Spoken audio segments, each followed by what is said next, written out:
Hello' friend, welcome back to my mini blog. আজি আমি পথাৰলৈ গ'লোঁ ধান কেনেকুৱা হৈছে চাবলৈ। কাটিছে ধান, ওচৰৰখিনি অকণ ভালে হৈছে। আমাৰ বিলৰ কাৰণতো মাটি আছে, তাতো ধান এইবাৰ ৰুইছে।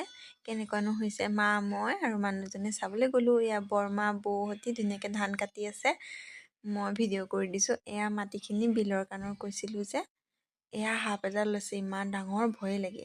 আৰু এইখন বিল হয়, বিলখন মই ভিডিঅ'টো কৰি দিছোঁ, চাওঁ। পূৰা জংঘল হৈ আছে, ইয়াতে মাছ মাৰে, পানীও আছে ছাইডত, চাফাও আছে। সেইফালে নগ'লোঁ আৰু। এইখিনি আমাৰে হয়। এয়া ধান ভালেই হৈছে, ইমান বেয়া হোৱা নাই। কিন্তু একে গোটেই ফিল্ডখনৰ নিচিনা চাওকচোন, এইখিনি পথাৰ আছিলে, মাটি কাটি দিলে, এতিয়াকে সমান হৈ আছে, পানী নাথাকে।